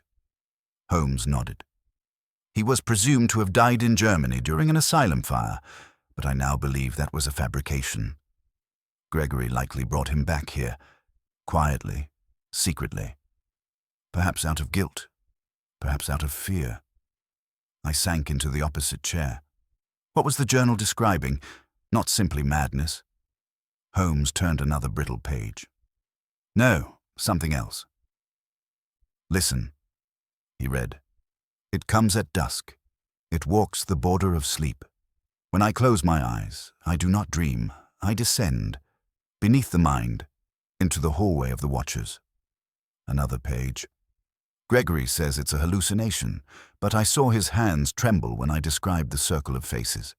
He has begun to sketch them in secret. Their mouths do not move, but I understand what they say." He paused, eyes narrowing. "This is more than delusion, Watson. It's ritual, possibly hypnosis, possibly a suggestion, but the precision of the descriptions, the recurrence of certain symbols, it points to a shared psychological plane, a constructed reality." "You're not suggesting," I began, but trailed off. "I'm not suggesting anything. Not yet," he said. "But whatever this phenomenon is, it was orchestrated, administered, documented. Gregory may not be the scientist the papers painted him to be. He may have been something closer to a cultist." Holmes rose suddenly and pulled his coat from the rack. "We must return to Southborough Hall. There's someone I must see. Lady Eleanor knows more than she dares admit." We walked under the waning sun, the golden hour tainted by a gathering wind that seemed to drag the heat from the very stones beneath our feet. When we arrived at the hall, a footman informed us that Lady Eleanor was in the library and had requested not to be disturbed. Holmes, of course, ignored this entirely. We found her seated by the hearth, draped in black, her fingers wrapped tightly around a handkerchief damp with tears. The fire's reflection danced in her eyes, and for a moment she looked years older. "I knew you would return," she said before Holmes had even spoken. "You found the chamber." "We did," Holmes said gently. "And the journal." She nodded slowly.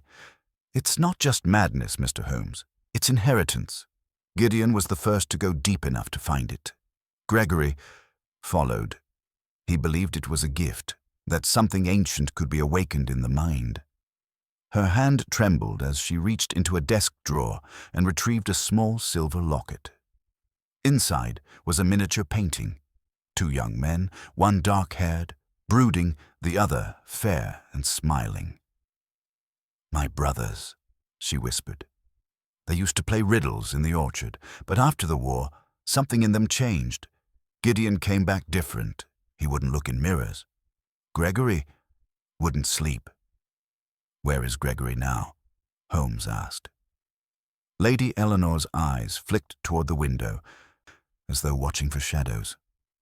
"I think he never left the chamber. Not entirely.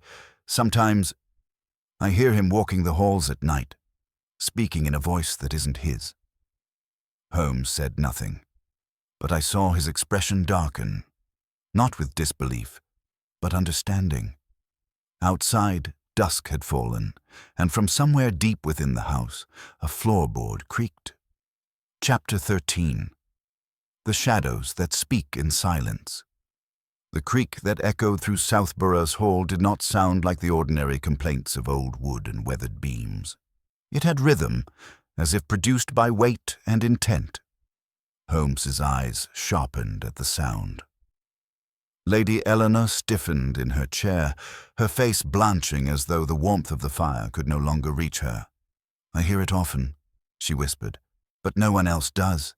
The servants say it's only the wind. But the wind doesn't whisper your name through the door." Holmes stepped toward the hallway, motioning for me to stay close. I checked the pistol I had taken to carrying, an old army revolver, now more comfort than necessity.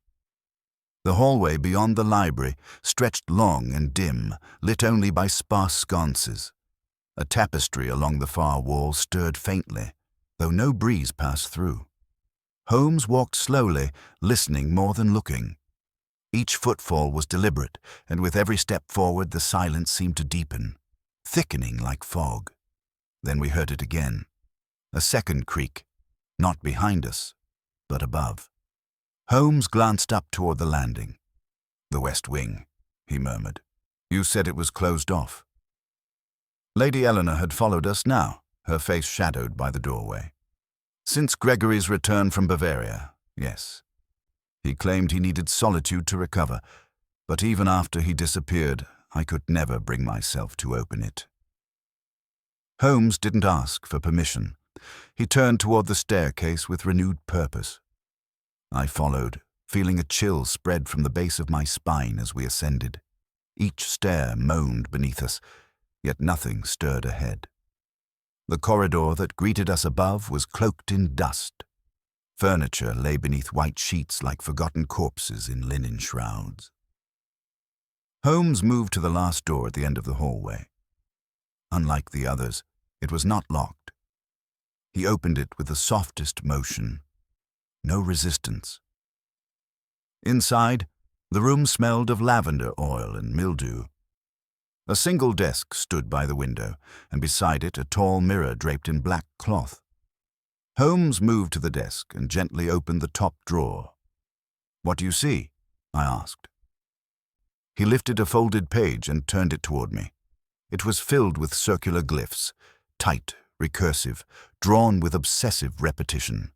Between them were sketches: a door beneath a tree, a stone basin, a face with no eyes. "He was transcribing what he saw," Holmes said. "But these aren't hallucinations. These are map fragments. Mental cartography." I felt suddenly sick. "Of what? That chamber? Or deeper?" he said. Then, from behind us, the mirror groaned. Holmes turned swiftly, pulling the black cloth away, but the mirror showed nothing. No reflection, only a black surface, like glass turned to stone. I stepped closer, hand tightening on my pistol, but as I peered into the glass, something flickered. A brief, flickering shape at the very edge of perception. A silhouette in the background, just out of reach. I looked over my shoulder. No one there. "Watson," Holmes said quietly, "do not look too long." I obeyed, stepping back, my pulse loud in my ears. Holmes reached forward and touched the glass. Instantly, he withdrew his hand as though burned. "No dust," he said, "but no warmth either, as though it's not here." Lady Eleanor had appeared behind us. "He would sit in front of it for hours," she whispered. "He said it showed him what was coming, or what already was." Holmes nodded. "The mirror isn't a mirror. It's a mnemonic device, a focusing lens, and Gregory wasn't just looking through it. He was inviting something. I felt the temperature drop again, ever so slightly. From beneath the floorboards came a sound, not creaking this time, but something sharper, a dragging, like cloth pulled over stone. Holmes turned to Lady Eleanor. "Have any of the staff disappeared?" She hesitated. 2 footmen over the years. One left a letter of resignation. The other, his boots were found in the field. No trace of him since. Holmes folded the page from the desk and tucked it into his coat. "We need to return to the chamber tonight. There's something beneath this house that wants to be found, and I fear someone has already begun to open the way." The mirror, now fully uncovered, seemed to pulse in the dim light. Not a glow exactly, but an awareness, watching. And somewhere far below, we heard a faint, rhythmic sound. Drip, drip, drip. The silence that followed felt almost alive. Chapter 14. The circle beneath the skin. By the time we returned to the lower floor, the wind had risen outside, pressing against the old windows with sudden fury. The fire in the library had died down, casting the room in a dusky pall where every shadow seemed to lengthen unnaturally. Holmes stood near the hearth, the folded page from Gregory's desk in his hand. He had studied it for much of the descent, saying little, his brows drawn tight. "These symbols," he said at last, "are not random. They follow a geometric sequence, recurring patterns, notations that loop back upon themselves. But look, here." He pointed to the center. "This glyph resembles an Ouroboros, a serpent eating its tail, a motif of eternity, or perhaps containment." "Containment," I echoed uneasily. Holmes nodded. "These drawings weren't expressions of madness, Watson. They were instructions, warnings perhaps, or worse, invitations." Lady Eleanor sat stiffly in the high-backed chair, her hands clenched in her lap. Gregory spoke of cycles. He said the house had seasons of its own, not bound by weather or calendar. He claimed that something slept beneath it, and that sleep, like all things, must end. A sudden knock at the door broke the moment. Startled, we turned as a footman entered, his face pale. "Beg pardon, milady," he stammered, "but we've found something in the cellar." Holmes exchanged a glance with me. "Show us." We followed the young man down a narrow passage behind the pantry. The corridor sloped downward, the plaster flaking with age, the walls damp with the stink of old earth. At the bottom, a small wooden door stood ajar. The air beyond was colder, unnaturally so. A narrow staircase led further down, carved from stone and worn smooth. At the base was a cellar of sorts, but not one used for wine or storage. The room was circular, low-ceilinged, and lit by a single swinging lantern hung from an iron hook. But what drew the eye was the floor. Etched into the stone was a pattern, circular, symmetrical, carved with precision. At its center, a depression about the size of a basin, and around it, concentric rings marked with more of the glyphs Holmes had examined upstairs. Something dark filled the depression.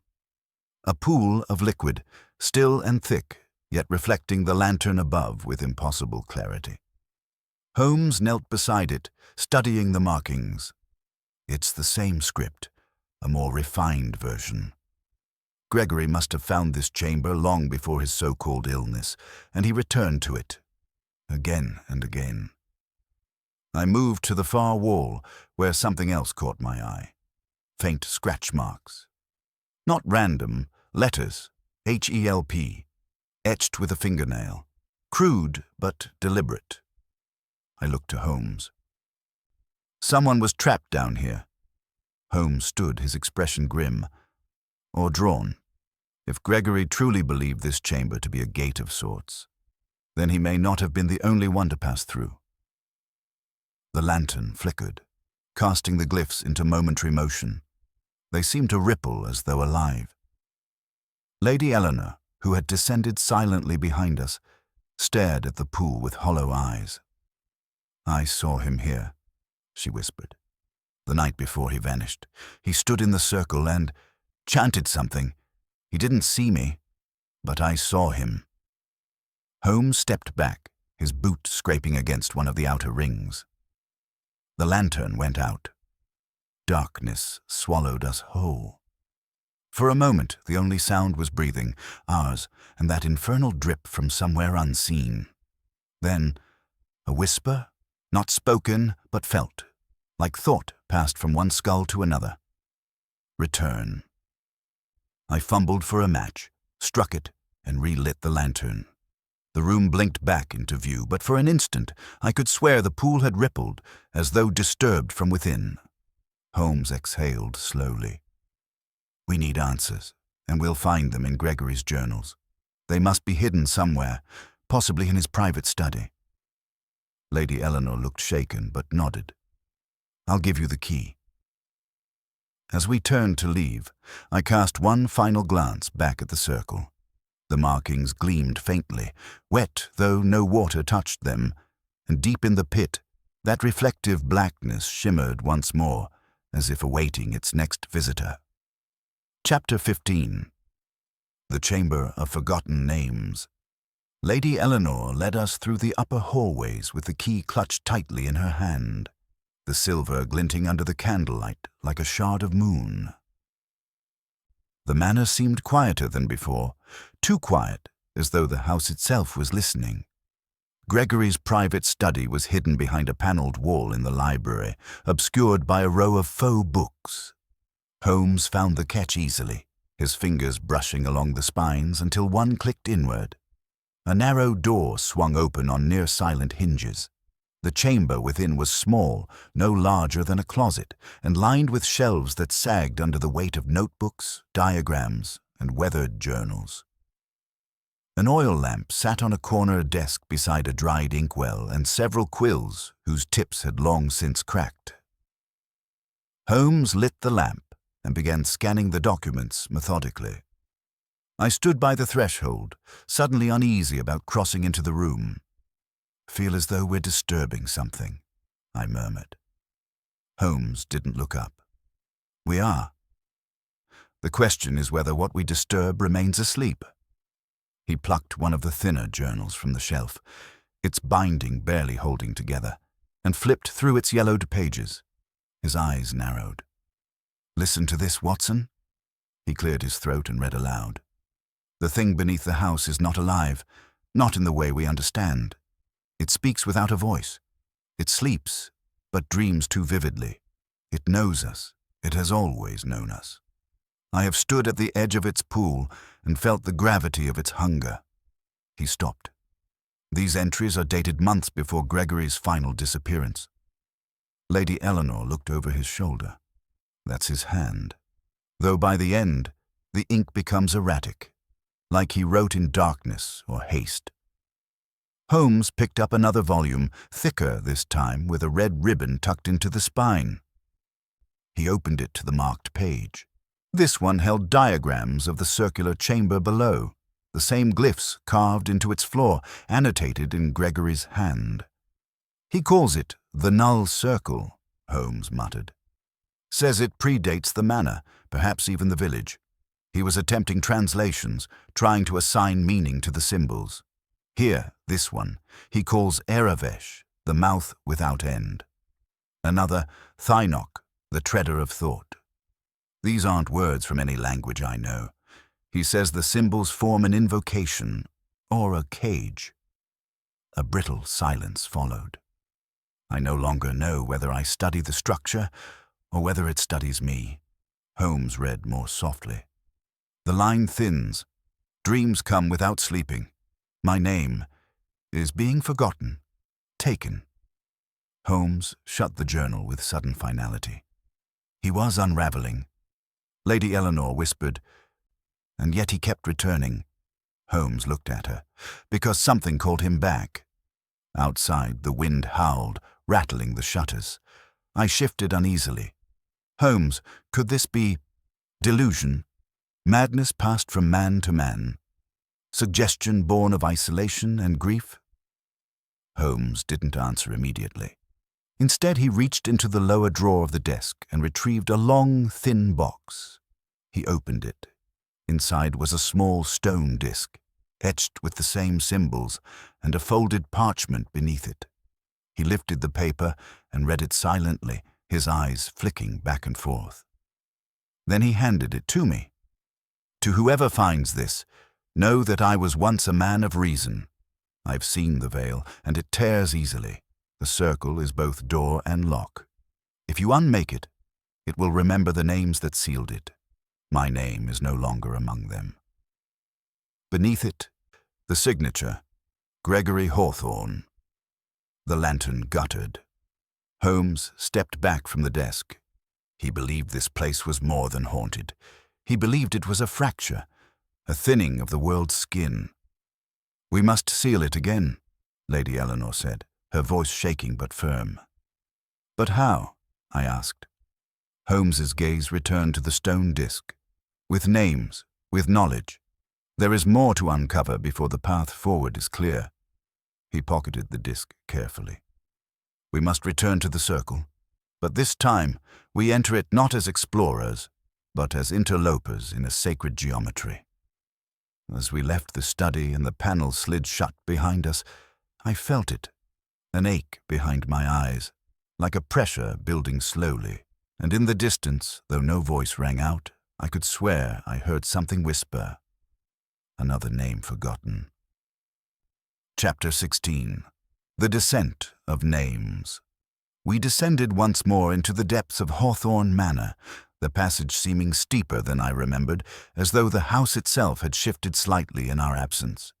The air grew thicker with every step, filled not just with damp and mildew, but with a silent weight pressing against the bones. Holmes walked ahead, the stone disc in one hand, a lantern in the other. I followed with Lady Eleanor close behind, her skirts brushing stone, her breath shallow but steady. The stone corridor yawned forward like the gullet of something waiting. The glyphs carved along the walls now pulsed faintly in our lantern light, mere shadows before, but now suggestive of motion. I found myself blinking too often, trying to chase away the flicker of shapes I could not quite see. We reached the circular chamber without incident, yet none of us crossed the threshold. The floor still bore the spiral of alien sigils, though something about them felt unfinished, as if the pattern had subtly changed since our last visit. Holmes knelt at the edge and held the disc over the center. "These markings here," he said, pointing to the floor, "correspond directly with the diagrams in Gregory's journal. But look closely. Do you see this gap?" Indeed, near the center, one of the interlocking lines broke. The curve was incomplete. There was a faint, almost imperceptible abrasion there, as if something had once rested in place, something now missing. "A keystone of some sort?" I asked. Holmes nodded. "A locking piece. Gregory called it the name seal, and I suspect this disc is only a portion of it, perhaps a secondary ward, not the core element." Lady Eleanor knelt beside him. "Then what completes it?" Holmes didn't reply immediately. He ran a finger across the disc's symbols.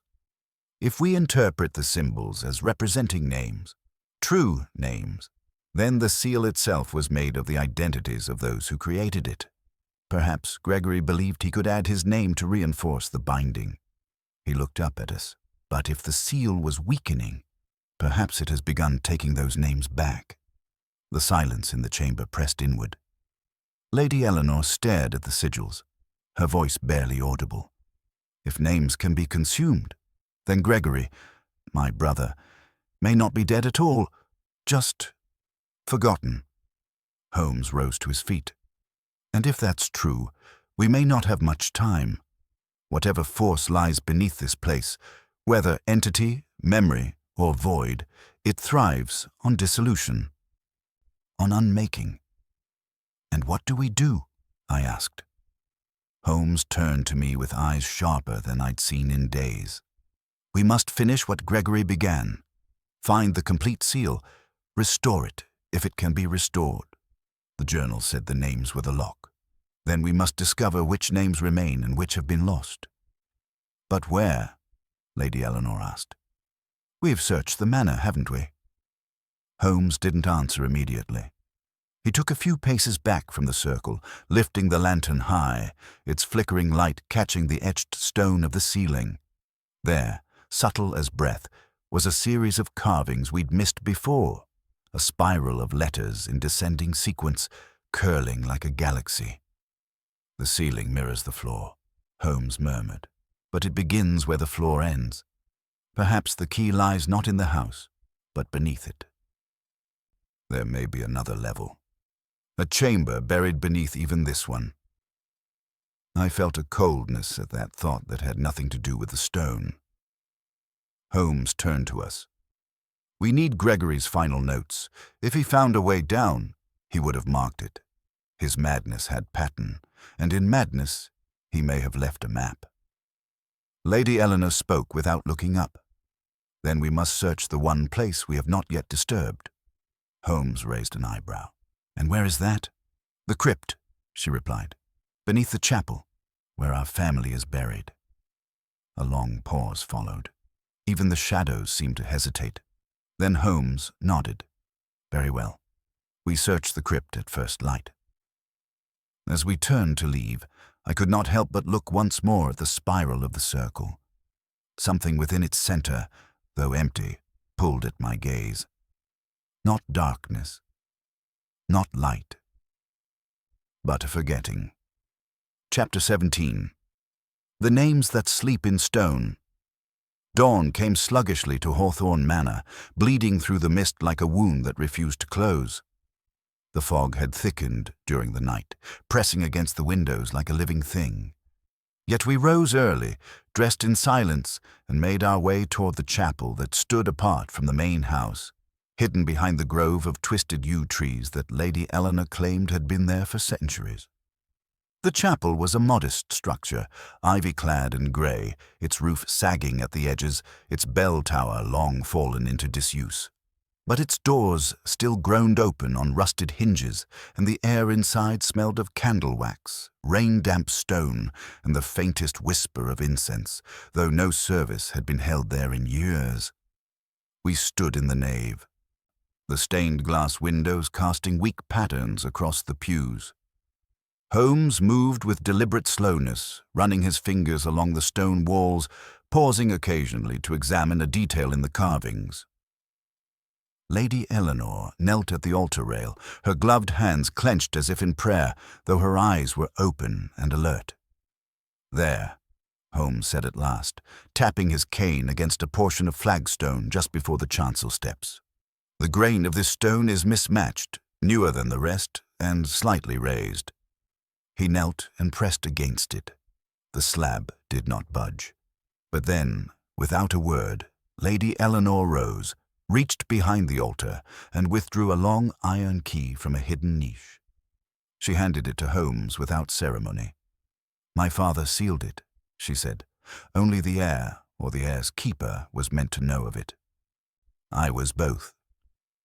With a soft scrape and a heavy sigh, the stone panels slid aside, revealing a narrow staircase of worn steps leading down into a shaft of darkness. Holmes lit his lantern and descended first, followed by me and then Lady Eleanor, her presence behind me like a constant shadow. The air below was cold and dry, far drier than the passage beneath the manor, and smelled faintly of lime, chalk, and age. The crypt ceiling was low, its walls lined with stone alcoves and sepulchral nooks. Each bore a name, some carved, others worn, nearly smooth. I read the inscriptions in silence. Thomas Hawthorne, 1742 to 1799. Eliza Hawthorne, 1803-1845. Gideon Hawthorne, 1861-1902. But then, abruptly, the names began to falter. We turned a corner, and I saw what Holmes had likely already noticed. A long wall of empty niches, 12 in total. Each one perfectly cut, unsealed, unfilled. Except they weren't empty. "Look closer," Holmes murmured. Within each niche, faintly etched into the back stone, was a name, not carved deeply, but painted in some dark pigment now flaking with age. And each name had been crossed out, not scratched through by human hand, but marred by some corrosive force, the way a candle devours a name written in ash. Gregory's was among them. Lady Eleanor stepped forward, trembling. These are the names from the journal," she whispered. "The names bound to the seal. But why are they here?" Holmes turned slowly, his gaze heavy. Because this was not merely a crypt. It was a ledger. "A ledger?" I asked. "A place to contain those who gave part of themselves to the seal. When Gregory tried to reinforce it, he likely came here to offer his own name to it. A form of sacrifice, perhaps. A vow." He knelt before the wall and examined the stone between two ruined names. There, just barely visible, was a small recess. He reached into his coat and produced the stone disc again, then gently slid it into place. There was a click, a low rumble. Part of the floor near the back wall shuddered and split, revealing a narrow metal grate. Beneath it, the faintest wind stirred, rising from below. Holmes stood. "We're not yet at the bottom," he said quietly. "But we are close." Lady Eleanor's voice was hollow. "What lies beneath that grate?" Holmes looked at her, and though his tone was calm, his words landed like stones. Either the last of the names, or the first of the forgotten. Chapter 18. The Seal That Binds No More. Holmes stood poised at the iron grate, his face eerily calm in the lantern's trembling glow. Beneath our feet, the air stirred with a chill, not of the crypt, but of something ancient and unresolved, like the last breath of a long-forgotten voice. With careful hands, he pried open the grate. It groaned in protest, resisting as though guarding its secrets. The opening revealed a hollow cavity barely large enough for a man to descend into. A thin ladder of rusted iron vanished into darkness. Without hesitation, Holmes began his descent. I followed, less certain but compelled, while Lady Eleanor remained above, her face taut with dread. The passage below ended in a chamber unlike the crypt above. This one was carved directly into the rock, circular and utterly bare except for a stone pedestal in its center. Upon it lay a book, bound in dark leather, untouched by time. Holmes approached the pedestal and opened the cover. The pages were blank. "All of them," I said. "Empty." "Not empty," Holmes replied, "but erased." He reached into his coat and withdrew the seal once more. The small stone disc now marked with a hairline crack running through its center. He placed it on the book. For a moment, nothing. Then the pedestal trembled. Words, faint and wavering, began to etch themselves into the pages. Dozens of names, all crossed out, blurred, fading, and at the very end of the list, Gregory Hawthorne. It was not a seal in the protective sense, Holmes said softly. It was a ledger, a record of those who pledged themselves to contain something, perhaps not evil in the supernatural sense, but guilt, an ancestral oath to bear the consequences of the Hawthorne line. And Gregory, I said, was the last to make that vow. Holmes nodded, and with his death, the pact began to unravel. He flipped to the final page. It bore no names, only a single sentence carved in an angular hand. The last of the Hawthornes must choose whether the ledger closes or begins again. A sound behind us, a soft shuffle of feet. Lady Eleanor had descended. She approached the pedestal, her face unreadable. "You knew, didn't you?" Holmes asked gently. What this chamber held. "Not all of it," she whispered, "but enough. My father told me the seal bound our name to something older than our manor, that if it ever broke, the family would be undone." She reached out, brushing her fingers over Gregory's name. "I thought I could end it, that by sealing Gregory's journals, burning the evidence, I could stop the decay. But it was never about the words. It was about the weight, and now it rests on me. Holmes said nothing. He merely stepped aside. Lady Eleanor picked up the seal, holding it as though it might shatter. She looked once more at the names, then at the final page. "I am the last," she said. "No heirs, no siblings, no more hawthorns to bind." She placed the seal back on the book and closed the cover. The room darkened, the air stilled, and the crack in the seal slowly, silently widened until it split in two. Nothing happened, and yet everything had changed. We ascended in silence, emerging into the chapel once more. The morning fog had lifted. The yews no longer seemed menacing, but merely trees. Old, silent, watching. Lady Eleanor did not speak again. We left Hawthorne Manor shortly after. She remained behind, a solitary figure in a crumbling legacy she no longer needed to protect. As our carriage rattled down the lane, I turned to Holmes. "You don't believe it was a curse, do you?" Holmes lit a cigarette, his gaze lost in thought. "Curses," he said, "are often self-fulfilling. What began as superstition becomes an obligation. That, in turn, breeds guilt. Guilt demands penance, and penance leaves marks." He exhaled. "But no, Watson, it wasn't a curse." "What then?" "A family's attempt to contain the consequences of their power. The seal was a symbol, not of evil, but of responsibility. A ledger, not of sins, but of those willing to bear them." He glanced out the window one last time as the silhouette of Hawthorne Manor disappeared into the trees. "And now, at last, the debt is paid."